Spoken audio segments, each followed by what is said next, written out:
Canada just canceled $47 billion in American defense contracts in a letter, one page, 114 words. And the White House didn't see it coming. If you're only following mainstream coverage of this story, you're missing the part that actually threatens American fuel prices, American jobs, and American military readiness all at the same time.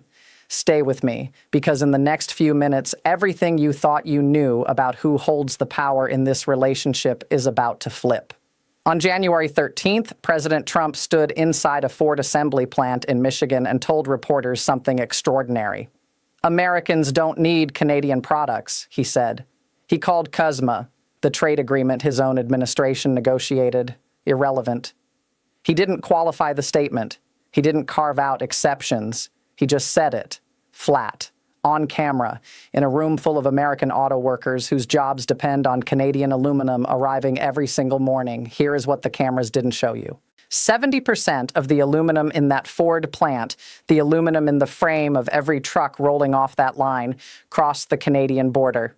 The F-35 fighters Trump wants built on American soil use Canadian aluminum in their airframes. So do Coca-Cola cans. So does the infrastructure holding up American cities. Trump said Americans don't need any of it. The supply chain disagreed, and it was only a matter of time before Canada did too. If you're finding this breakdown useful, hit like right now.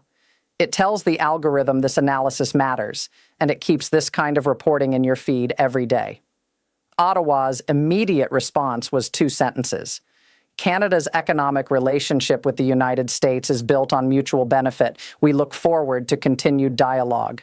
That was January 13th. Diplomatic, measured, quiet. For 96 days, nothing. No escalation, no press conference, no counter tariff, just silence.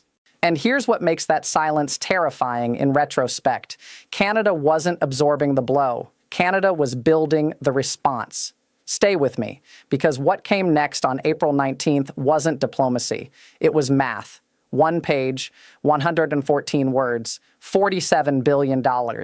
Canada sent a letter to the Pentagon on April 19th canceling defense contracts with the most powerful weapons manufacturers in the United States. F-35 fighter jet upgrades, Boeing surveillance aircraft, Raytheon missile systems, Lockheed Martin radar installations. All of it gone, scheduled between 2026 and 2031, now redirected. The letter cited a strategic reassessment of defense procurement priorities. It didn't mention Trump's comments. It didn't need to. Within 1 hour of the announcement, Lockheed Martin's stock dropped 2.3%. Boeing fell 1.8%. Raytheon declined 1.6%. According to the Financial Times, those canceled contracts represented roughly 12,000 American manufacturing jobs across Texas, Maryland, and Connecticut. Trump responded on Truth Social that evening. Canada just proved my point. They take advantage of us on trade, then threaten us on defense. We don't need them, they need us. Here is where the numbers stop being abstract and start being dangerous. This analysis updates daily. Subscribe now so you never miss the next move in this escalation, because the next one is already in motion. Let's talk about something the White House statement left out entirely. Canada is the single largest foreign supplier of energy to the United States, not Saudi Arabia, not Iraq. Canada. Every single day, 4.3 million barrels of Canadian crude oil cross the border, more than the entire daily output of Iraq. The Keystone pipeline system alone delivers 830,000 barrels per day into refineries in Illinois, Oklahoma, and Texas. The Enbridge network moves another 3 million barrels daily into the Midwest. Now here's the number that should make every American pause. The U.S. Strategic Petroleum Reserve holds approximately 400 million barrels. The United States consumes 20 million barrels per day. Without Canadian crude, that reserve covers 20 days. Then it's gone. And American shale production cannot be ramped up overnight. Retooling Gulf Coast refineries to handle Middle Eastern light crude instead of Canadian heavy crude takes years and costs billions. The pipelines run north to south. They don't run east to west. There is no quick workaround, 20 days. That is the actual margin between business as usual and an American energy crisis. And Canada just demonstrated it controls that valve. Canada didn't just cancel the contracts. It redirected every dollar to America's competitors. France's Dassault Aviation secured a $12 billion deal for Rafale fighter jets. Sweden's Saab won $8 billion for surveillance systems. Canadian domestic firms split the remaining contracts. Not $1 stayed with an American company. Then on April 21st, Canadian Prime Minister Mark Carney held a joint press conference in Paris alongside French President Emmanuel Macron. Canada values its alliances, Carney said, but alliances require mutual respect. When a partner says they don't need you, it's time to find partners who do. Macron stood beside him and smiled. Trump's response came within hours, a 25% tariff on all Canadian aluminum, effective immediately, framed as a correction to unfair trade practices. General Motors warned it would add $1,800 to every vehicle produced in Detroit. Ford said it would force production cuts at 3 Michigan plants. Boeing projected a $700 million cost increase for commercial aircraft. The Aluminum Association called it economically suicidal, noting that even at full U.S. production capacity, domestic aluminum covers only 40% of American manufacturing demand. The remaining 60% comes primarily from one place. Canada retaliated within 24 hours. A 30% export tax on crude oil shipped to the United States, effective May 1st. Not a ban, a tax. Under trade rules, Canada cannot cut off energy exports entirely, but nothing prevents making them more expensive. CSIS analysts estimate the tax adds 60 cents per gallon to gasoline prices across the northern United States within 2 weeks. Midwestern refineries, which process almost exclusively Canadian heavy crude and cannot easily switch suppliers, face a stark choice: absorb the cost or shut down temporarily. Some are already considering temporary closures. Wall Street responded immediately. The S&P 500 dropped 400 points on April 22nd. Goldman Sachs downgraded the U.S. economic outlook, citing unpredictable trade policy creating systemic instability. J.P. Morgan told investors that if the dispute escalates further, the United States could enter recession by the third quarter. And then Mexico called.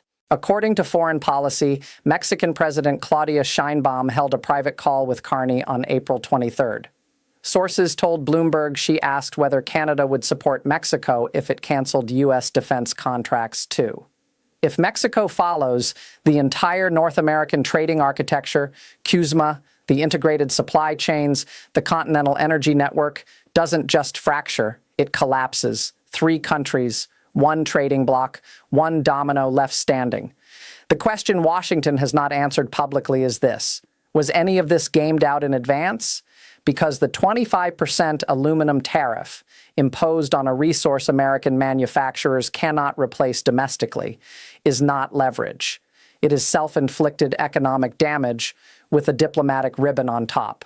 And Canada's oil export tax converts that damage into a gasoline price increase that hits American pumps before the midterm elections. Something shifted in Ottawa that didn't show up in any single headline. For years, Canada's response to American pressure followed a predictable pattern: absorb, negotiate, wait. The Canada that watched factories relocate south. The Canada whose pipelines sat full with nowhere else to send the oil. The Canada that issued 2-sentence diplomatic statements while its industries took the damage quietly. That Canada would have called for more dialogue after January 13th and left it there. This Canada sent a 1-page letter that canceled 12,000 American jobs, then flew to Paris and stood next to Macron on camera. The shift happened for 2 reasons. First, Mark Carney now holds a majority government with a direct mandate to act. Second, and this is the part that gets missed, the accumulation of pressure over time crossed a threshold. When your closest ally calls your products irrelevant, courts your wealthiest province toward secession, restricts your intelligence access, threatens your airspace, and imposes tariffs that have already eliminated tens of thousands of jobs, the cost of continued compliance eventually exceeds the cost of defiance. Canada crossed that line. The 1-page letter was not an escalation. It was a receipt. Here is what we know with certainty. Canada canceled $47 billion in U.S. defense contracts and redirected every dollar to European and domestic suppliers. Trump responded with a 25% aluminum tariff his own manufacturers called suicidal. Canada retaliated with a 30% crude oil export tax arriving at American pumps by mid-May. Wall Street dropped 400 points in a single session. Goldman Sachs downgraded the U.S. economic outlook. Mexico is exploring parallel moves. The Pentagon is assessing what NORAD looks like with 30% less Arctic surveillance coverage. And the Strategic Petroleum Reserve, America's emergency cushion, covers 20 days without Canadian crude. What we do not yet know is whether Trump doubles down or recalibrates, whether Mexico follows Canada's lead and triggers a full CUSMA collapse, and whether a 60-cent per gallon gasoline increase landing before the midterms changes the political math faster than any trade analyst predicted. Trump stood in a Ford plant and said, Americans don't need a single % of what Canada sells. 96 days later, Canada sent a one-page letter now costing the American economy more per day than the entire trade dispute was projected to save. The assumption that dependency only flows northward just got tested against a crude oil export tax, a $47 billion defense pivot, and a press conference in Paris. The country that said it needed nothing is now finding out, in real time at the pump, exactly what nothing costs. Here is my question for you, and I want a real answer in the comments. Did Canada just prove it holds more leverage in this relationship than anyone admitted? Or did Carney just light a fuse on an escalation spiral that a country 1/13 the size of its adversary cannot survive long-term? Both positions have evidence. Both are defensible. The answer matters enormously for what happens next, and what happens next is already in motion. Drop your position below. The debate in this comment section consistently runs sharper than most policy briefings, and this is the moment that puts it to the real test. If this analysis changed how you see this story, hit like. It's the most direct way to push this reporting in front of the people who need it. Subscribe if you haven't already. We track this story every single day, not once a week, because in a crisis that moves this fast, 24 hours is the difference between informed and blindsided. Share this with anyone still treating this as a routine trade dispute. It stopped being routine the moment Canada picked up a pen. I'll see you in the next one. Stay sharp, stay informed.